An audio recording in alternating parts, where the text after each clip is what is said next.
Hi, അപ്പോൾ ഇന്ന് നമുക്ക് അവൽ എങ്ങനെയാണ് ഏറ്റവും സിമ്പിളായിട്ട് നനച്ചെടുക്കണമെന്ന് നോക്കിയാലോ. അതും വളരെ ടേസ്റ്റി ആയിട്ട്. അപ്പോൾ അതിനായിട്ട് അവൽ ആദ്യം തന്നെ വറുത്തെടുത്തിട്ടുണ്ടായിരുന്നേ.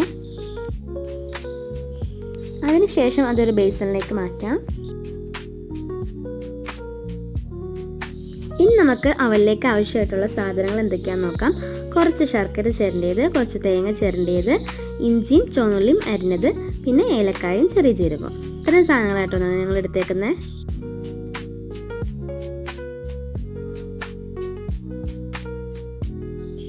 ഇനി നമുക്കത് ഓരോന്നോരോന്നായിട്ട് ചേർത്ത് കൊടുക്കാം കേട്ടോ. ആദ്യം തന്നെ ശർക്കര ചിരണ്ടിയത്, പിന്നെ തേങ്ങ ചിരണ്ടിയത്, ഇത്രയും ഇട്ട് ജസ്റ്റ് ഒന്ന് മിക്സ് ചെയ്യുക കേട്ടോ.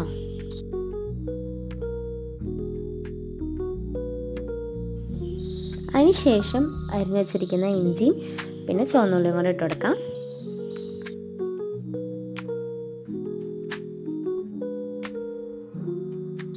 അത് കഴിഞ്ഞ് ഏലക്കായും ജീരകവും കൂടെ ഇട്ട് കൊടുക്കാം കേട്ടോ. ഇനി ഇതെല്ലാം കൂടെ ചേർത്ത് നന്നായിട്ടൊന്ന് മിക്സ് ചെയ്യുക. അപ്പോൾ അവൽ നല്ലോണം നനഞ്ഞ് നല്ല സെറ്റായിട്ട് വരുവേ.